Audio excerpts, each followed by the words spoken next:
Dear students, in our next topic, today we will study something about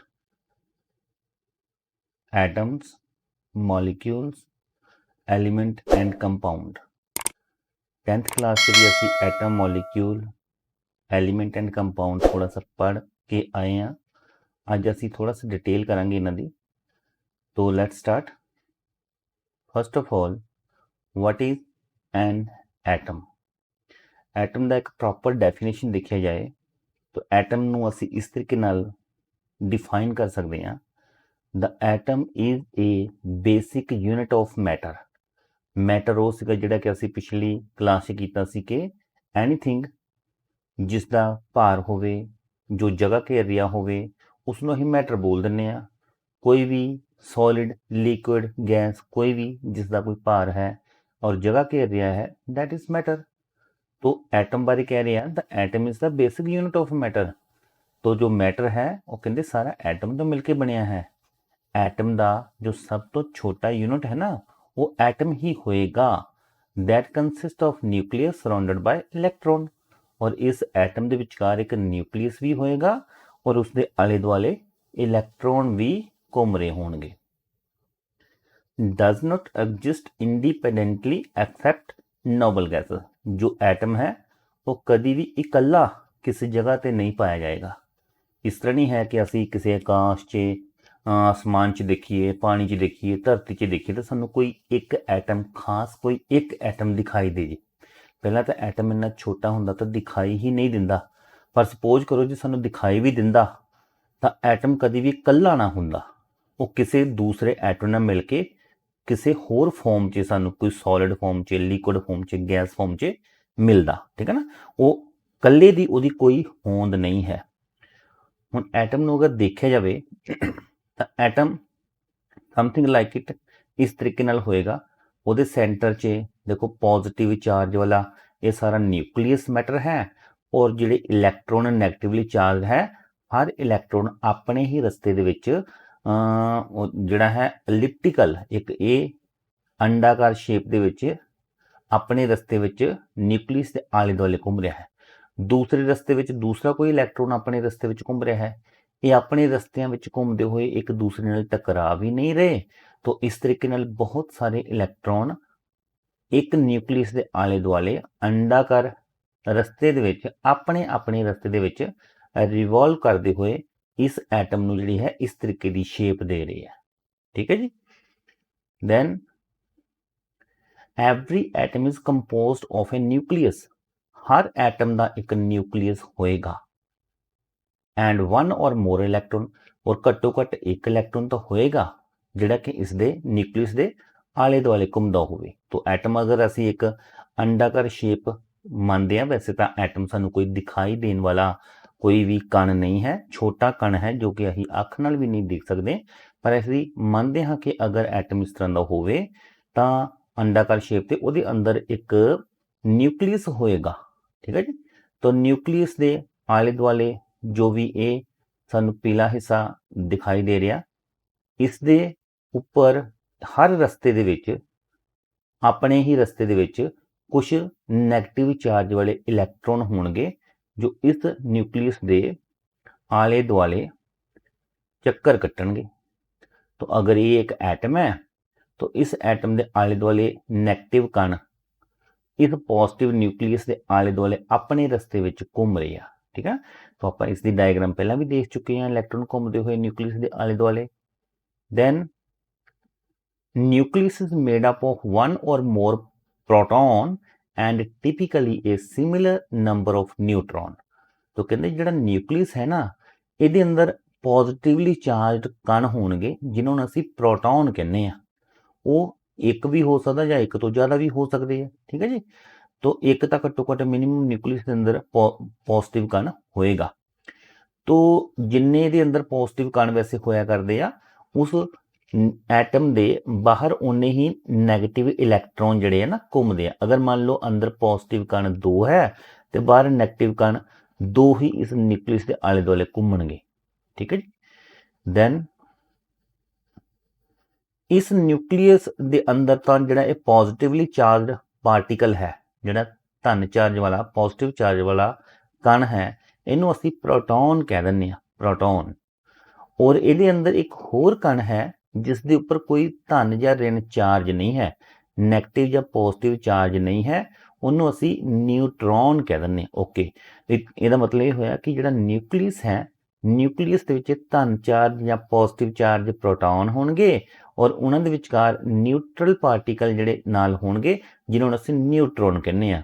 ਤਾਂ ਨਿਊਟਰੋਨ and proton nucleus ਦਾ ਹਿੱਸਾ ਬਣਾਉਂਦੇ ਹਨ ਔਰ ਇਲੈਕਟ੍ਰੋਨ ਜਿਹੜੇ ਨੈਗੇਟਿਵ ਚਾਰਜ ਹੈ ਉਹ ਇਸ ਦੇ ਨਿਊਕਲੀਅਸ ਦੇ ਬਾਹਰ ਆਪਣੇ ਹੀ ਰਸਤੇ ਵਿੱਚ ਘੁੰਮ ਰਹੇ ਹਨ। Proton and neutrons are called nucleons. ਅਗਰ ਅਸੀਂ ਇਸ ਨਿਊਕਲੀਅਸ ਦੇ ਸਾਰੇ ਕਣਾਂ ਦਾ, ਨਿਊਕਲੀਅਸ ਦੇ ਅੰਦਰ ਕਿਹੜੇ ਕਣ ਕਰਨੇ ਆ, ਨਿਊਟਰੋਨ ਐਂਡ ਪ੍ਰੋਟੋਨ, ਇਹਨਾਂ ਸਾਰੇ ਕਣਾਂ ਦਾ ਜੋੜ ਕਰੀਏ ਤਾਂ ਇਹਨਾਂ ਸਾਰਿਆਂ ਨੂੰ ਮਿਲਾ ਕਰਕੇ ਅਸੀਂ ਇਹਨਾਂ ਨੂੰ ਸਾਰਿਆਂ ਨੂੰ ਬੋਲ ਦਿੰਦੇ ਆ ਨਿਊਕਲੀਓਨ। ਓਕੇ, ਤੋਂ ਸੈਂਟਰ ਦੇ ਨਿਊਕਲੀਅਸ ਦੇ ਵਿੱਚ ਪੋਜ਼ਿਟਿਵ ਚਾਰਜ ਐਂਡ ਨਿਊਟਰੋਨ ਨੂੰ ਮਿਲਾ ਕੇ ਅਸੀਂ ਇਹਨਾਂ ਨੂੰ ਨਿਊਕਲੀਓਨ ਬੋਲ ਦਿੰਦੇ ਆ। ओके, दोनों ने मिला के देखो न्यूक्लियन डिफाइन कर दिया। Then over 99.94% of atom mass is in the nucleus. तो 99.94 near about, very very near about 100%। तो मतलब कहते जो इस एटम का जो मास है ना वो इस न्यूक्लियस के अंदर ही है। जो बाहर वाले कण घूमते हैं उन्होंने छड्ड दो, नैगलैक्ट कर दो, भुल जाओ। तो जिहड़ा सारा दा सारा जिहड़ा मास है वो किसी एटम के न्यूक्लियस दे विच ही एग्जिस्ट करेगा। Proton have a positively charge, electron have negative charge and neutron have no electrical charge. Neutron दे ऊपर कोई चार्ज नहीं होएगा।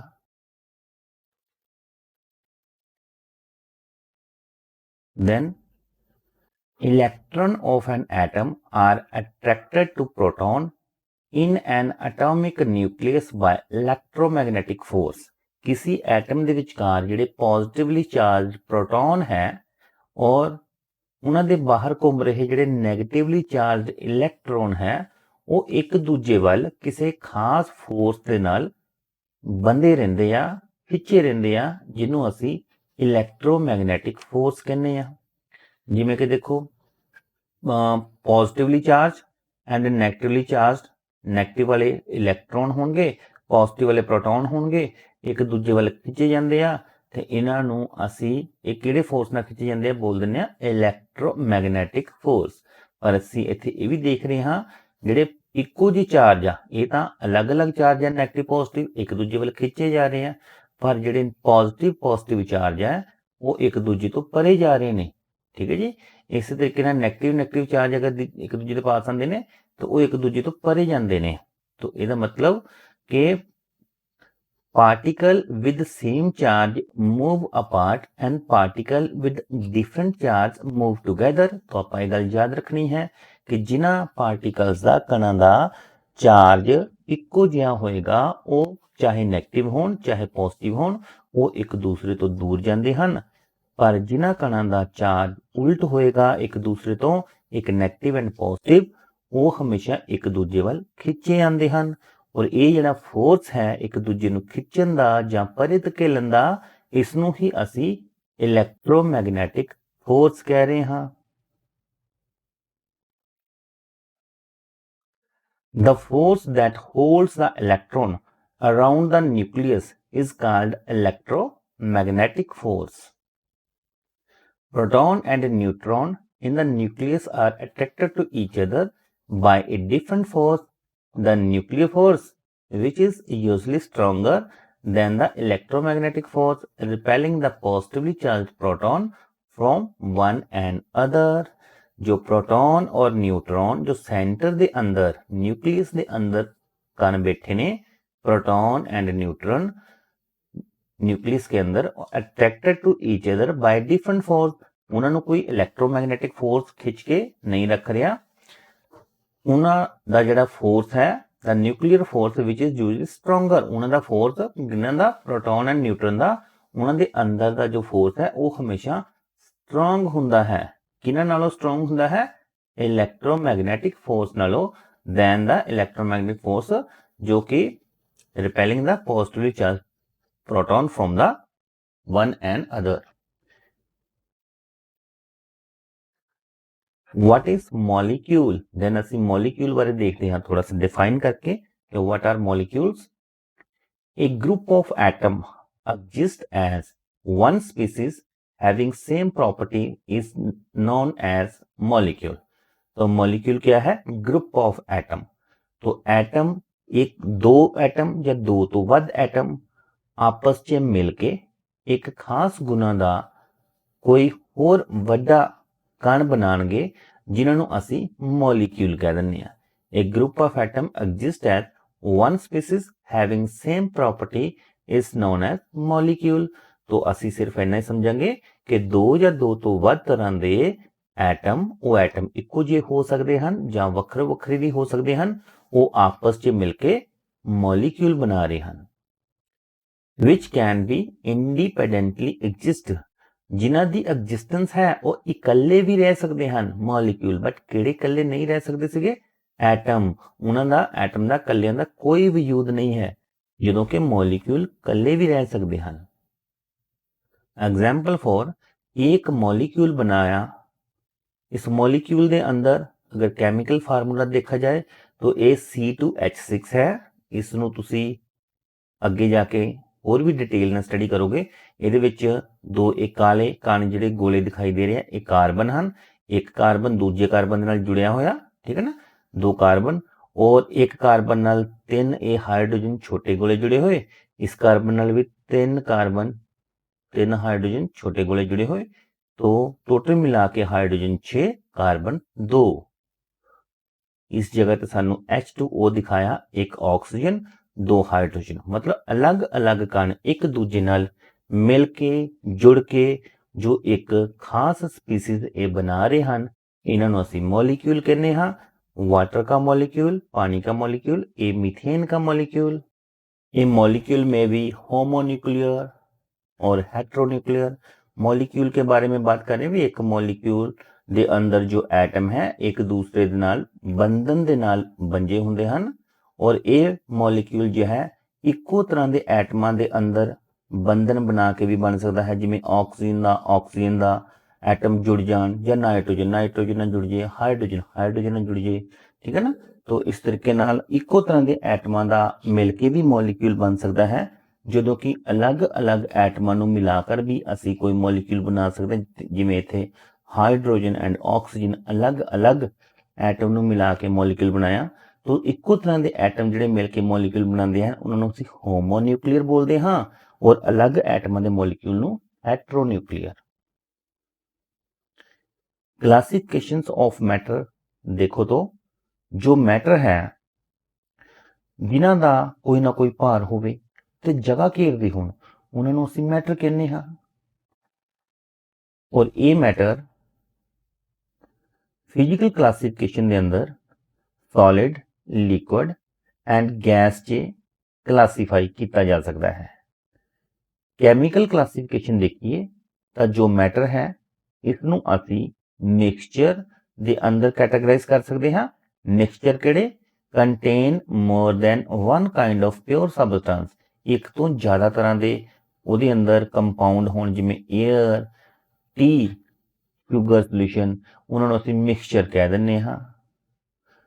ये मिक्सचर होमोजीनियस हो सकते हैं या हैट्रोजीनियस हो सकते हैं, और मैटर नूं असीं कैमिकल क्लासिफिकेशन के अंदर मिक्सचर तो इलावा प्योर सबस्टेंस दे नाल भी कैटेगराइज कर सकते हैं। ये pure substance contain single type of particle, अजिहे सबस्टेंस जिन्हां च इक्को तरह के पार्टिकल होण, ये इक्को तरह के पार्टिकल वाले सबस्टेंस कंपाउंड कहलाते हैं।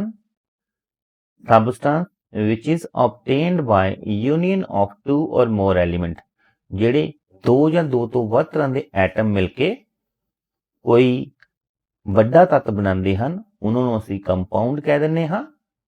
और एलीमेंट के अंदर a pure substance which can neither be decomposed into nor built from simple substance by ordinary physical and chemical method।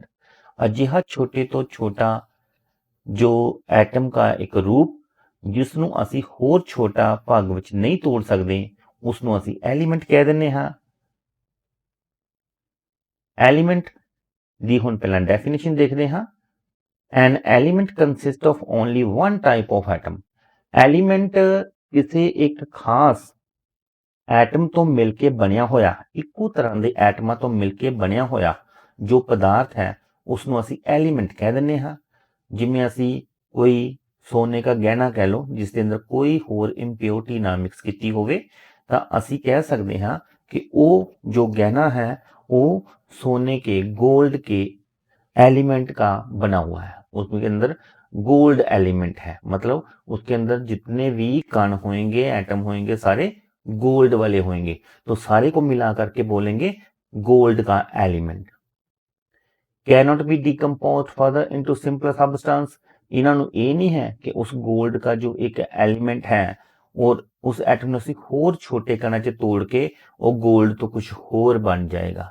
ਨੋ, ਉਹ ਗੋਲਡ ਦੇ ਇੱਕ ਐਟਮ ਨੂੰ ਤੁਸੀਂ ਜਿੰਨਾ ਵੀ ਛੋਟੇ ਤੋਂ ਛੋਟਾ ਹੋਰ ਕਰ ਲਓ ਉਹ ਗੋਲਡ ਹੀ ਰਹੇਗਾ, ਹੋਰ ਛੋਟੇ ਕਣਾਂ ਵਿੱਚ ਉਸ ਨੂੰ ਤੋੜਿਆ ਹੀ नहीं जा सकेगा।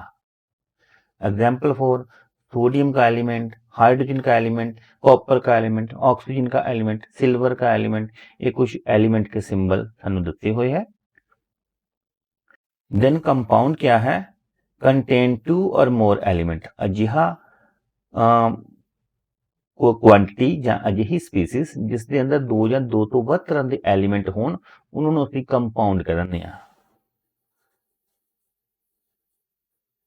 एग्जाम्पल फॉर वाटर है और इस H2O मॉलिक्यूल के अंदर दो हाइड्रोजन एक ऑक्सीजन, दो हाइड्रोजन एक ऑक्सीजन, टोटल 3 एलिमेंट मिलके वाटर का मॉलिक्यूल बना रहे हैं। नेक्स्ट एग्जांपल कार्बन डाइऑक्साइड, एक कार्बन दो ऑक्सीजन, अमोनिया एक नाइट्रोजन 3 हाइड्रोजन।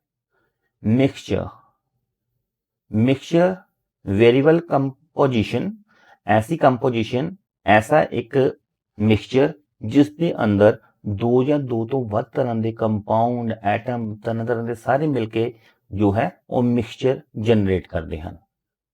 ਮੇ ਵੀ ਸੈਪਰੇਟਡ ਇਨਟੂ ਪਿਓਰ ਸਬਸਟੈਂਸ, ਇਹਨਾਂ ਨੂੰ ਅਸੀਂ ਸੈਪਰੇਟ ਕਰਕੇ ਅਲੱਗ ਵੀ ਕਰ ਸਕਦੇ ਹਾਂ। ਜਿਵੇਂ ਕਿ ਐਲੀਮੈਂਟ ਨੂੰ ਅਸੀਂ ਹੋਰ ਛੋਟੇ ਭਾਗਾਂ ਵਿੱਚ ਨਹੀਂ ਵੱਖ ਕਰ ਸਕਦੇ ਸੀ, ਉਹ ਜਿੰਨਾ ਵੀ ਕਰਨਾ ਸੀ ਉਹ ਗੋਲਡ ਦਾ ਗੋਲਡ ਹੀ ਰਹਿਣਾ ਸੀ, ਲੋਹੇ ਦੇ ਹੀ ਕਣ ਰਹਿਣੇ ਸੀ, ਬਟ ਮਿਕਸਚਰ 'ਚ ਅਸੀਂ ਬਹੁਤ ਸਾਰੇ ਐਲੀਮੈਂਟ ਤੋਂ ਮਿਲ ਕੇ ਬਣਿਆ ਹੋਇਆ ਉਹਨੂੰ ਅਸੀਂ ਅਲੱਗ ਕਰ ਸਕਦੇ ਹਾਂ।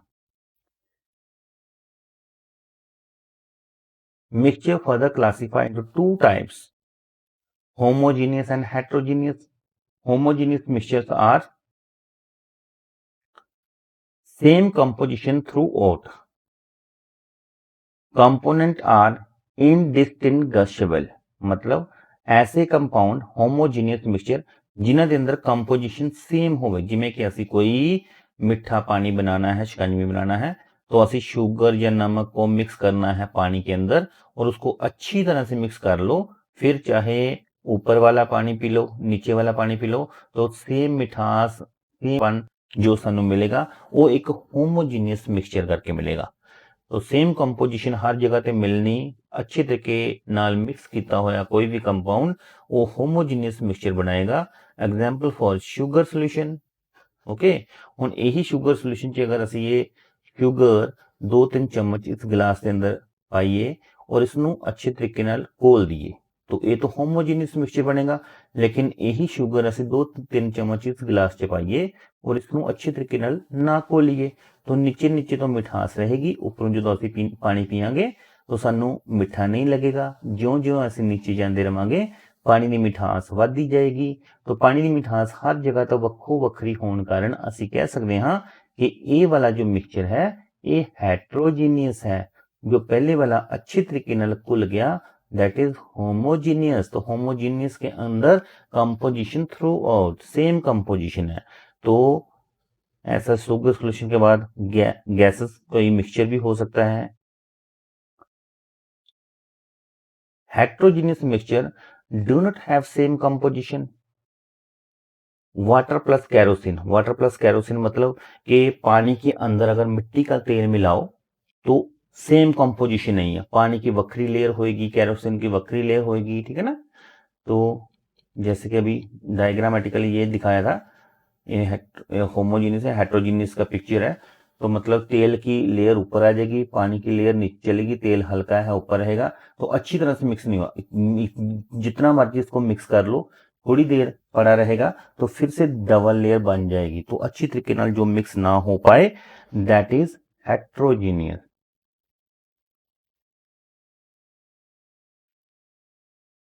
नेक्स्ट,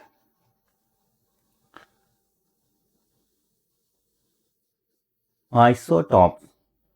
आइसोटॉप देखते हैं, ਜਿਵੇਂ ਕਿ ਇਹ ਤਿੰਨ ਹਾਈਡਰੋਜਨ ਦੇ ਐਟਮ ਦਿਖਾਏ ਗਏ ਹਨ ਔਰ ਇਹਨਾਂ ਦੇ ਪੈਰਾਂ ਦੇ ਵਿੱਚ ਲਿਖੇ ਹੋਏ ਜੋ ਹੈ ਇਹ ਐਟੋਮਿਕ ਨੰਬਰ ਹੈ।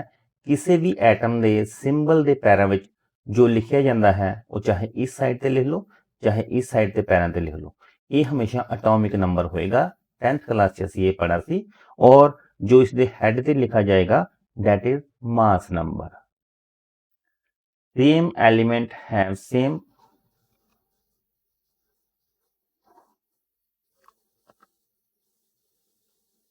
element have same atomic number. Same element है, उन्होंने एटॉमिक नंबर सेम रहेगा, बट इन्हों का मास नंबर किसी का 1 है, किसी का 2 है और किसी का 3 है, डिफरेंट मास नंबर। ओके, तो एलिमेंट जिन्हों का सिंबल तो सेम है, ओके, लेकिन चलो सिंबल छोड़ के इसमें देखो तो एटॉमिक नंबर सेम है लेकिन मास नंबर डिफरेंट है। ऐसे एलिमेंट जिनका एटॉमिक नंबर सेम है लेकिन मास नंबर डिफरेंट है को बोलेंगे आइसोटॉप। ये 10th क्लास में बेटा पढ़ा है, क्या मास नंबर है, क्या एटॉमिक नंबर है, because atomic number are number of electron और proton in a neutral atom, या कह लो number of proton in a centre of a element. किसी एलिमेंट या किसी एटम के सेंटर ਦੇ ਵਿੱਚ ਜਿਹੜੇ ਧਨ ਚਾਰਜ ਵਾਲੇ ਕਣ ਜਾਂ ਪੋਜ਼ਿਟਿਵ ਚਾਰਜ ਪਾਏ ਜਾਂਦੇ ਹਨ ਉਹਨਾਂ ਨੂੰ ਅਸੀਂ ਬੋਲ ਦਿੰਦੇ ਹਾਂ ਐਟੋਮਿਕ ਨੰਬਰ। ਬਟ ਉਸੇ ਸੈਂਟਰ ਦੇ ਵਿੱਚ ਜਿਹੜੇ ਧਨ ਚਾਰਜ ਵਾਲੇ ਕਣ ਪਾਏ ਜਾਂਦੇ ਹਨ ਉਹਨਾਂ ਦੇ ਨਾਲ ਜੋ ਨਿਊਟਰੋਨ ਦੇ ਕਣ ਹਨ ਉਹਨਾਂ ਨੂੰ ਪਲੱਸ ਕਰ ਲਿਆ ਜਾਵੇ, ਜਿਹੜੇ ਨਿਊਕਲੀਓਨਸ ਕਹਿਲਾਏ ਸੀ, ਉਹ ਨਿਊਕਲੀਓਨਸ ਦਾ ਜੋ ਜੋੜ ਹੈ ਉਸ ਨੂੰ ਅਸੀਂ ਮਾਸ ਨੰਬਰ ਕਹਿੰਦੇ ਹਾਂ, प्रोटॉन प्लस न्यूट्रॉन, ठीक है ना। तो प्रोटॉन ये मास नंबर ऊपर लिखा गया, एटॉमिक नंबर नीचे लिखा गया। अजिहे कुछ एलिमेंट जिन्हों का एटॉमिक नंबर तो सेम है लेकिन मास नंबर डिफरेंट है, उन्होंने असी आइसोटोप कहांगे। इन्हों के नाम देखो तो ये हाइड्रोजन है, ड्यूटेरियम एंड ट्रिटियम। हाइड्रोजन के 3 आइसोटोप। कार्बन के आइसोटोप देखो तो एटॉमिक नंबर 6 लेकिन मास नंबर एक दा 12, एक दा 13, एक दा 14, ठीक है ना। तो जो कार्बन है ये भी 3 आइसोटोप इस धरती ते एग्जिस्ट कर रहे हैं। हर एक एलिमेंट का आइसोटोप नहीं होएगा, कुछ ही एटम कुछ ही एलिमेंट अजिहे आ जिन्हां दे आइसोटोप होया करते हैं। तो इन्हां चों असीं हाइड्रोजन देखिया, दूसरा कार्बन देखिया जिन्हां दा एटॉमिक नंबर सेम है बट मास नंबर डिफरेंट है, ये एक दूजे दे आइसोटोप है। ये कार्बन इस कार्बन दा आइसोटोप, ये कार्बन इस दा आइसोटोप, ये इस दा और इस दा दोनों दा आइसोटोप, ये इस दा और ये इस दा एक दूजे दे ये आइसोटोप हन। Isotope mean carbon copy.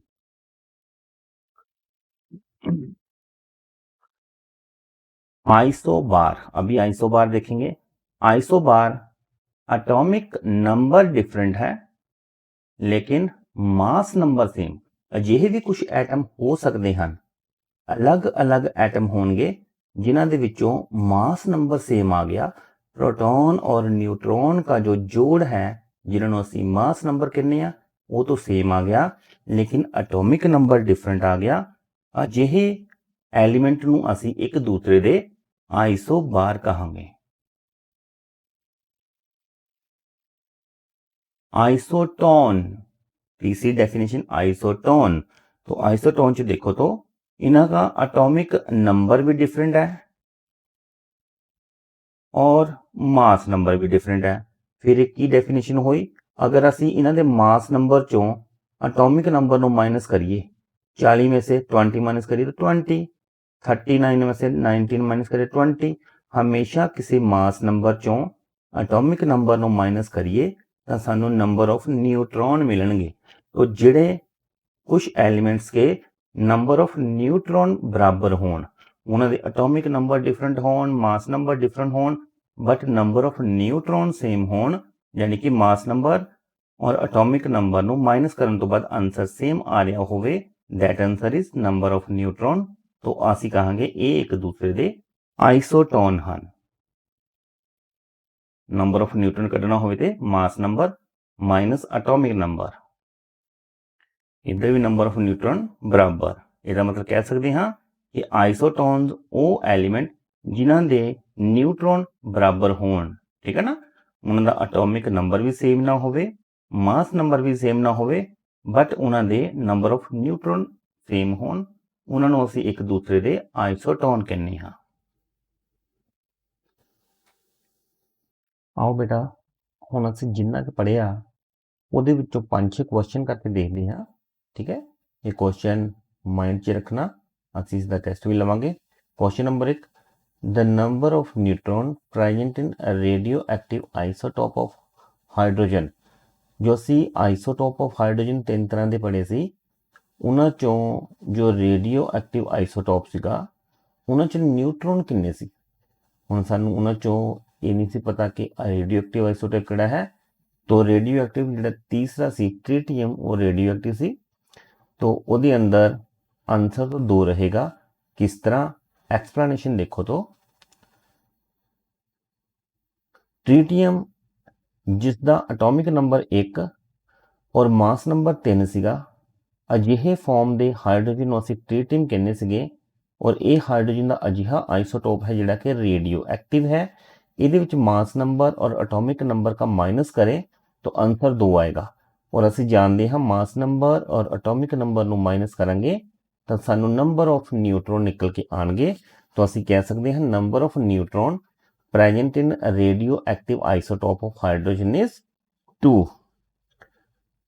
Next question, the isotope of neutral atom of an element, isotope of neutral atom of an element differ in atomic number, mass number। isotope ਜਿਹੜੇ ਹੈਗੇ ਆ ਉਹਨਾਂ 'ਚ डिफरेंस atomic number का है, mass number का, number of electron या फिर केमिकल। आइसोटोप है the isotope of a neutral atom of an element differ in isotope, atomic number, mass number, number of electron या chemical property, that is mass number. Isotope of neutral atom, ऐसा isotope ਉਹਨਾਂ atom ਦਾ ਜੋ neutral ਹੋਣ, ਠੀਕ ਹੈ ਨਾ। ਉਹ ਨਿਊਟਰਲ ਐਟਮ ਉਹ ਕਹਿਲਾਉਂਦੇ ਜਿਨ੍ਹਾਂ 'ਚ ਕੋਈ ਵੀ ਇਲੈਕਟ੍ਰੋਨ ਲੋਸ ਨਾ ਹੋਇਆ ਹੋਵੇ, ਕੋਈ ਵੀ ਇਲੈਕਟ੍ਰੋਨ ਗੇਨ ਨਾ ਹੋਇਆ ਹੋਵੇ। ਅਜਿਹੇ ਦੇ ਅੰਦਰ डिफर होंगे वो एक दूजे के अंदर मास नंबर करके, जैसे कि आइसोटोप है same atomic number and differ in mass number. क्योंकि असी डेफिनेशन च ही पढ़िया सी आइसोटोप का, कि आइसोटोप का डेफिनेशन सीगा atomic number same, mass number different. तो आंसर इज मास नंबर। तीसरा question, trinitride ion is lithium nitride is composed of. तो एक मॉलिक्यूल है जिसके अंदर 3 लिथियम और एक नाइट्रोजन एटम है। नाइट्रोजन के 5 इलैक्ट्रॉन होया करते हैं। तो असी देखना कि इस दे अंदर किन्ने प्रोटॉन किन्ने इलैक्ट्रॉन होंगे। आंसर तो आ गया 7 प्रोटॉन और 10 इलैक्ट्रॉन। और किस तरह आया नाइट्राइड आयन का, ये नाइट्राइड आयन का 7 प्रोटॉन 10 इलैक्ट्रॉन किवें आया इस मॉलिक्यूल के अंदर। अगर देखो तो नाइट्राइड आयन जिहड़ा N की वैलेंसी 3 है, क्योंकि 10th क्लास च असीं सीखिया किसी एटम के वैलेंसी दूसरे एटम के पैरों में लिखनी है और किसी दूसरे एटम की वैलेंसी दूसरे के पैरों में लिखनी है, ठीक है ना। तो ऐसे क्रॉस मल्टीप्लाई करनी है। तो नाइट्राइड आयन N3 वैलेंसी इत्थे एग्जिस्ट कर रही है। तो N3 का मतलब नाइट्रोजन खुद 7 इलैक्ट्रॉन वाला एक एलिमेंट है जिसके अंदर 7 प्रोटॉन होंगे। 3 नैगेटिव का मतलब है 3 इलैक्ट्रॉन होर आन करके ये अंदर 10 इलैक्ट्रॉन हो जाएंगे। तो 10 तो इलैक्ट्रॉन रहेंगे बट 7 ਜਿਹੜੇ ਇਸ ਦੇ ਅੰਦਰ प्रोटॉन ਹੋਣਗੇ। ये सारा वर्क तुम 10th क्लास से बहुत अच्छी तरीके ਨਾਲ ਕੀਤਾ। 10th की बुक ਕੱਢੋ इस लैसन चो इलैक्ट्रॉन प्रोटॉन और न्यूट्रॉन किवें फाइंड करते हैं वो देखो। Next question, homogeneous system among the following. कुछ सिस्टम बनाए हैं नीचे, इन्हां चो होमोजीनियस सिस्टम किहड़ा है? तो आंसर इज यूरिया। हुण ये स्टार्च सैंड एंड बेंजीन का सोल्यूशन क्यों नहीं है? क्योंकि इन्होंने जो असी सोल्यूशन बनाने हैं पानी के अंदर सैंड में मिक्स करते तो सैंड मिक्स नहीं होंगी अच्छे तरीके नाल। बेंजीन वाटर के अंदर तेल पानी के अंदर मिक्स जिवें हुंदा उस तरीके नाल बेंजीन वाटर के अंदर मिक्स अच्छे तरीके नाल नहीं हो सकती। स्टार्च सोल्यूशन मतलब जो आटा है सुक्का आटा लैके पानी के अंदर घोल के देखो 1 चम्मच, वो अच्छे तरीके का सोल्यूशन नहीं बनेगा, प्योर सोल्यूशन नहीं बनेगा। तो ये तीनों सोल्यूशन जिहड़े अच्छा सोल्यूशन नहीं बनाते असीं इन्हां नूं होमोजीनियस सोल्यूशन नहीं कह सकते। तो यूरिया ही है जिहड़ा कि पानी के अंदर अच्छे तरीके नाल घुल के प्योर वाटर सानूं प्योर सोल्यूशन सानूं देगा। तो urea is homogeneous system. What are nucleon? तो न्यूक्लियन असीं पढ़िया सीगा किसी एटम के न्यूक्लियस के अंदर जो कण होणगे that are proton and neutrons.